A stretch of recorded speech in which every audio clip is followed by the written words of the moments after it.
First, I want to just give a brief update. We thought today would be a really good opportunity to share some information and updates with you on the preparations and response that we're taking here at Iowa State University to the COVID outbreak. We also want to have an opportunity for you to all ask some questions. So I'll give a quick update on some of the situations we're working on and then introduce the experts I have up here with me today and then open it up to all of you for questions. So just a brief update for you as far as some decisions that were made today. I think as most of you know, this is something that we've had a team of folks here at Iowa State working on for several weeks now. And we've already made some decisions related to travel, but today senior leaders made the decision to also suspend spring break travel for programs in Africa, Asia, and Europe. Now we are still evaluating some other spring break programs, including Central America, South America, Canada, and Australia. So those will be continued to be assessed as we move forward. As far as some of the other issues we're working on, we have three folks here today who are the experts in those areas and can answer a lot of your questions. So we have Sean Jamison. He is our international risk analyst in the Office of Risk Management. He's had experience, more than a decade of experience managing university study abroad programs and spending time abroad himself. We also have Erin Baldwin behind me. She is director of the Teelan Student Health Center and assistant vice president for student health and wellness. She's had a wealth of experience as well in public administration and public health, managing a lot of these similar outbreaks in different health environments. And then we have Frank Peters, who's the director of our study abroad program. His experience, too, is vast in not only directing our study abroad center here on campus, but he has worked for many years in the College of Engineering on a variety of study abroad programs. So they're each going to give you a little update in their particular area, and then we'll open it up for questions. So I'll turn it over to Sean Jamison. As you probably know by now, some of the countries that we have travelers in have been declared a level 3 warning by the Centers for Disease Control. Those include China, which happened last month, South Korea and Italy, which both happened last week. When that happens, we've taken the step of suspending all upcoming travel to those countries and bringing any travelers that we have in those affected regions home. When we're looking at other programs, including our spring break programs, we're taking that into account as well, but another factor in these decisions is not just the risk of infection, but also the risk of travel disruption, the risk of travel restrictions are increasingly becoming a problem, and we don't want our travelers to get stranded either, so that's part of our decision-making process. As Angie mentioned, we did make the decision this morning to bring or to cancel spring break programs to Europe, Asia, and Africa. And that is largely due to some of those travel restriction concerns and risk to travel disruption. Those are areas that are either experiencing widespread travel restrictions or are places that you have to go through places with widespread travel restrictions to get to. You have to go through Europe to get to Africa, typically, for example. I know that can be a really disappointing decision for some of our students that are going on, that we're planning on going on these spring break programs, but you know, it's a difficult decision for us as well, but we make it with the well-being of our students in mind.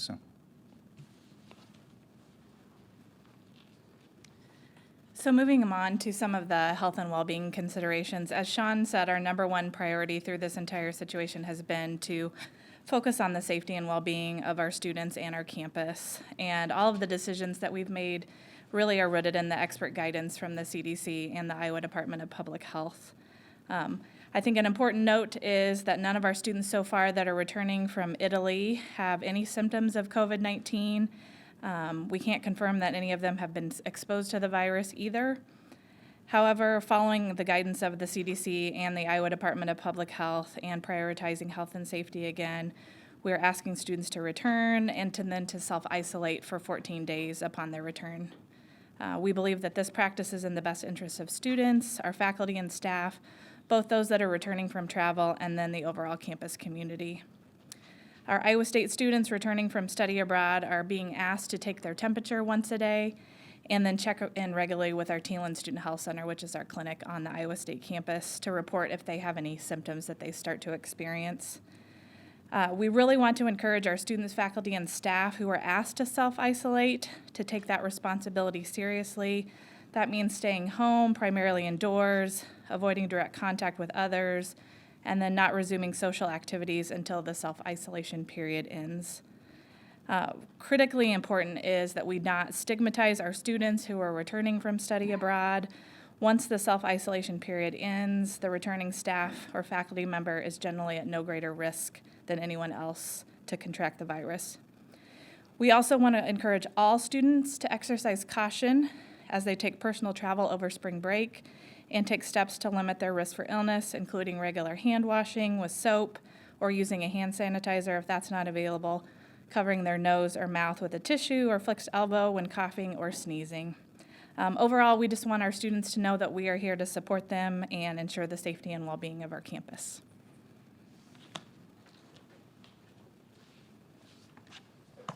Good afternoon, I'm Frank Peters. As Angie mentioned, in addition to being the director of the Study Abroad Center, I'm a faculty member in the College of Engineering.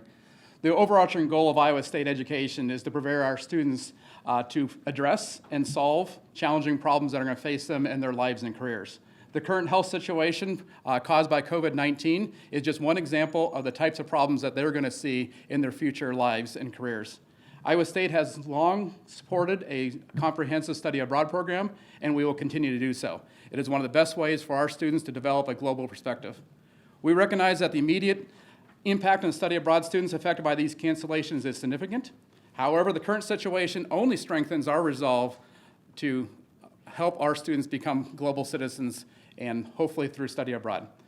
We have heard from a lot of students and a lot of parents since the decision was made to cancel programs in Italy, and we are starting to hear some feedback on the decision about spring break.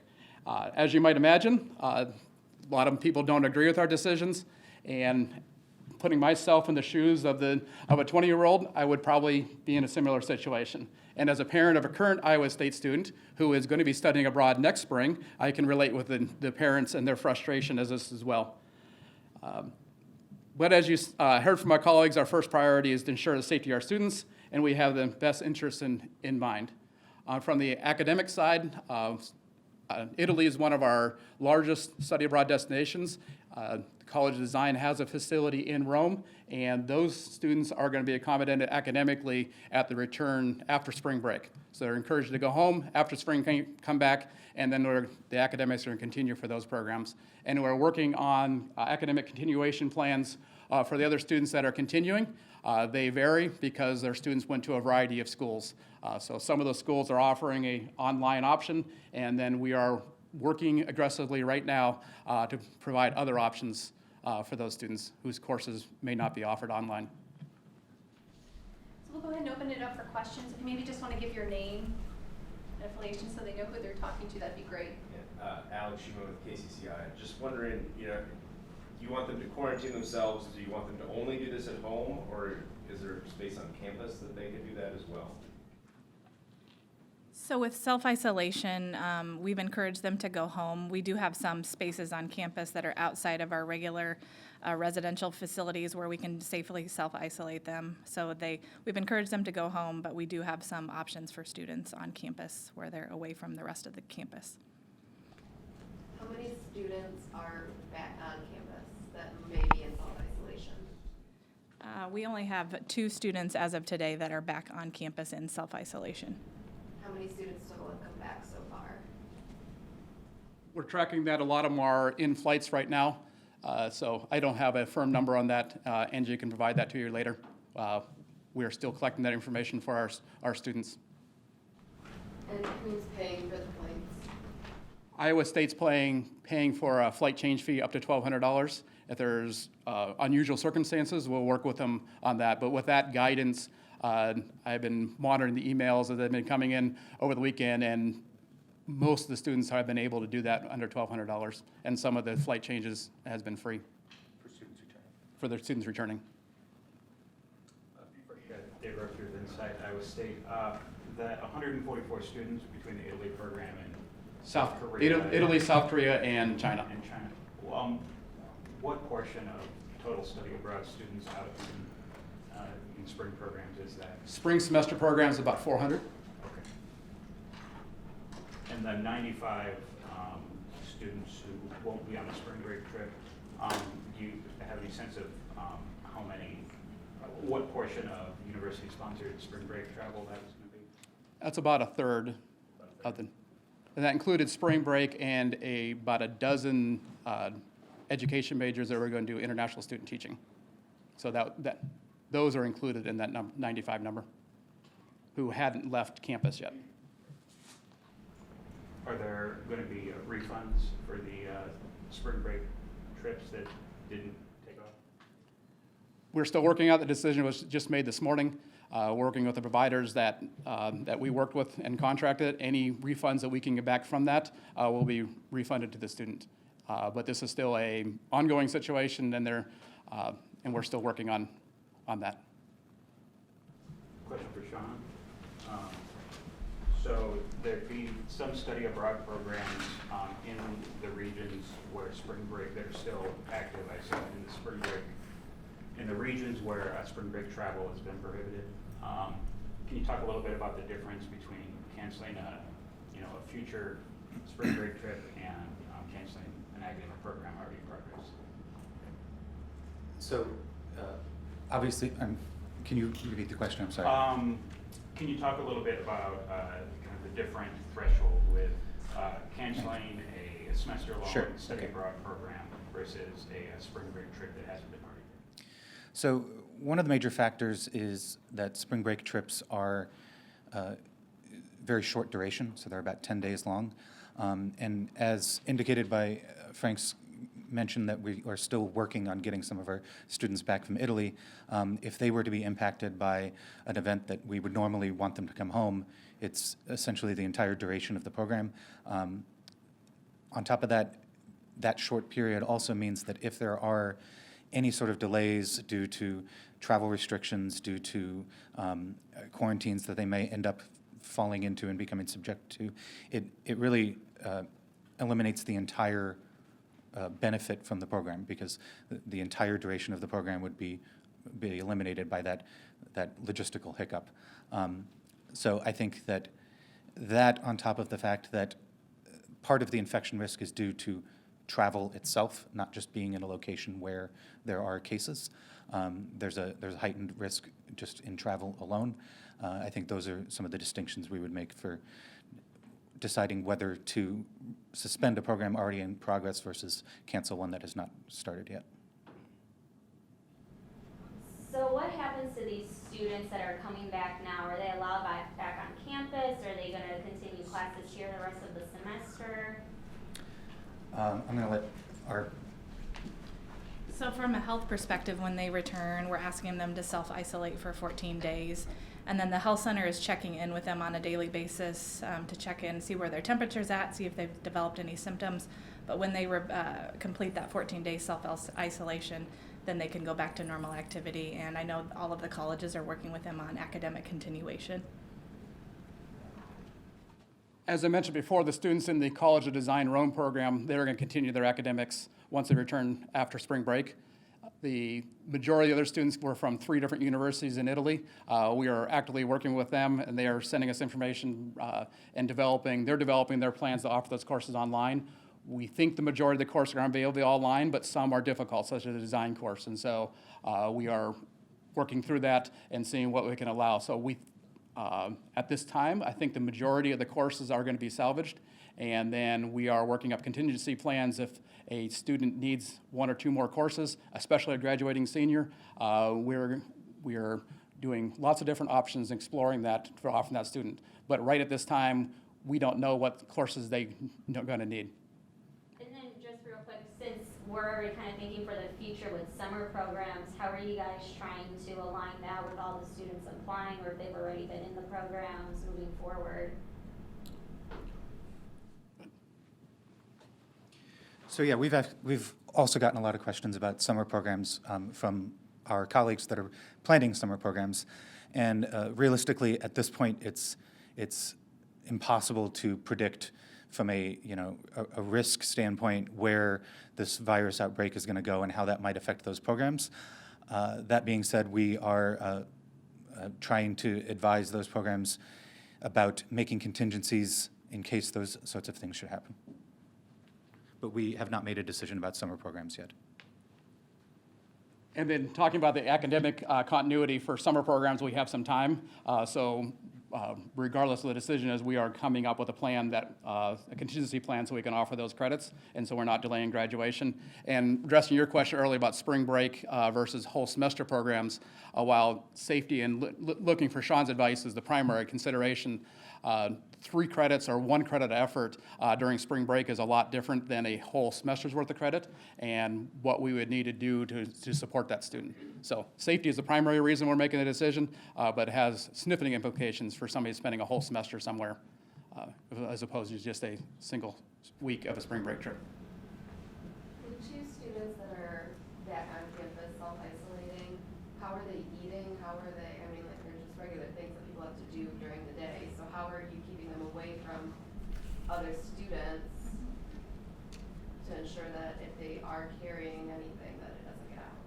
So during this entire process, we've been using a team of people. Sean and Frank and I are just a small number of the team to plan for this. So we're using our emergency operations committee, and they're helping us to support these students. So we've talked through things like how do they get meals, how do they get deliveries, any kind of personal needs that the student would have. We have protocols in place to limit that contact since they're in self-isolation, to really support them, but make sure that they have their needs met during the time too.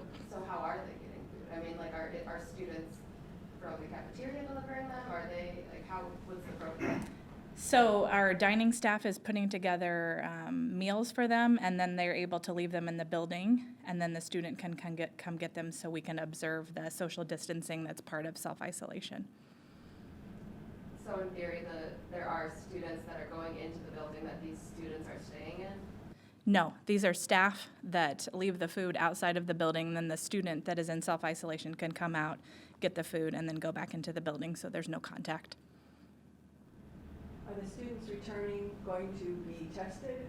Is that a requirement? So the CDC is not requiring testing right now for anyone that doesn't have any symptoms, and all of our students remain asymptomatic at this point in time. Testing is a little bit limited at this point in time, but at this point, none of our students would meet the criteria for needing testing. When did students start coming back? Because the incubation period is like 2 to 14 days to show symptoms, right? That was thought to be the. I don't have the numbers right in front of me. I believe the first students arrived Monday. So we So made. it's only been 2 days. Mhm. So it could be that they could still show symptoms. Correct. And I would say that that's when the first students from Italy started arriving. It's not when the first students at Iowa State started arriving. That was last night. So, arriving to the United States was Monday. Arriving to the 2 that arrived to campus, one was last night and one was today. Are any more coming back to campus, or are the rest going to their households, family houses, do you know? We don't know. We are asking them when they contact us. We are getting in contact with student services as well as housing to support them. So we've been in continual email contact with them. And then is that just the 95 students that are listed, or are there more students as well? No, the 95, that's spring break. They haven't left. And so the ones coming back from Italy is 135. How much are you relying on these students to be kind of on top of the game, that they need to be reaching out to you guys, making sure, I know you mentioned that you're relying on them to take this job of self-isolation seriously, so what is your message to them that this isn't, I mean, they need to take this seriously and get in contact with you when they return? If they don't, are you guys tracking them down?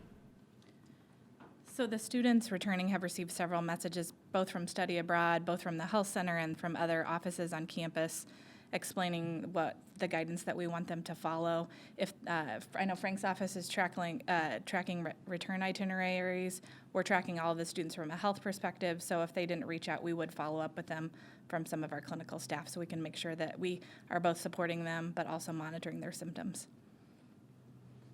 And every student, when they contact us saying they arrived in the United States, they're getting a personal message. Thank you for letting us know. Glad you get home safely. And then reiterating the message that Aaron crafted for them. Did we get a copy of that message? Yeah. How many of those 135 have arrived back so far? I do not know. I can, it's changing as we speak. Emails are continually coming in, so I can give Angie that information. She can update you. Did you guys set a deadline by the time that you want students to be back in the United States? When we contacted students returning from Italy over the weekend, we encouraged them to return as soon as possible, but the deadline we gave was the end of the week. So that, I did not give a specific date, but the end of the week was mentioned. Is it possible to quantify the financial impact of this on the university and the students? Any idea of what the costs are going to be in either lost programs or fees to have them come back, or?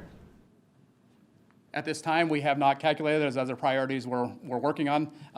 Safety is number one. Academic continuity is number two. The finances things for instance, spring break programs, we're actively doing that to recover that money. The spring money, honestly, is not a priority now, but we are working with our partners to see what we can get refunded from them who are offered that. As I mentioned before, Iowa State's offering up to $1,200 for a flight change fee. So we're bringing that number in, but we don't have all those receipts yet. Are there any other programs you guys are thinking about maybe pulling the kids from, or even future consideration to not go on? I would say that we're constantly considering all programs, both for risks associated with COVID-19 and other risks. So, you know, I mean, that's part of why a position like mine exists at the university, is to continue to monitor global events. So I am tracking that, and I'm giving regular updates to Study Abroad and to our leadership team. There have been other times that stuff like this has happened, maybe not to the scale of COVID-19, but be it social issues overseas or medical issues overseas, that you guys have decided to suspend a program already active or cancel a program or postpone a program that is scheduled? Not in my time at the university, but I've only been here 18 months, so I will pass that off to some colleagues. I asked somebody who has been working study abroad longer than I have, and they said the largest recall they recall is 12 students previously. So this is uncharted territory. Correct. And how has the assistance been from federal partners, the state? Have they been offering up guidance? I know that IDPA or Public Health has a bunch of guidelines online. Yeah, we've been very appreciative of the CDC and the Iowa Department of Public Health. They are constantly putting out new guidance for us. I mean, it can change several times a day. So they're really staying on top of it and offering regular webinars for all of the healthcare partners and then different community partners as well. What are you guys trying to do just to make the students and staff here on campus feel comfortable with, you know, these students coming back who are in this self-quarantine zone? So we've really tried to think thoughtfully about our communication strategy. President Winterstein has sent out several updates to campus about COVID-19. Iowa State has also developed a FAQ page, which I know is listed over here, where we're constantly updating it with questions and answers so our students, faculty, and staff have all the information that they need.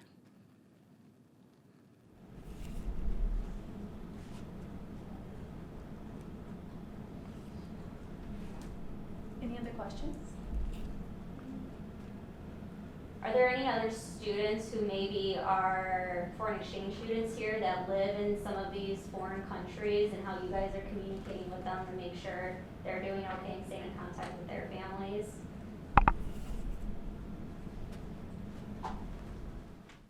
We do have students through exchange programs. They are mostly embedded in their departments. They have an academic advisor, and so we bring them in as study abroad, and then the advising community is working with them. And so they have that one-to-one relationship between the advisor and the students.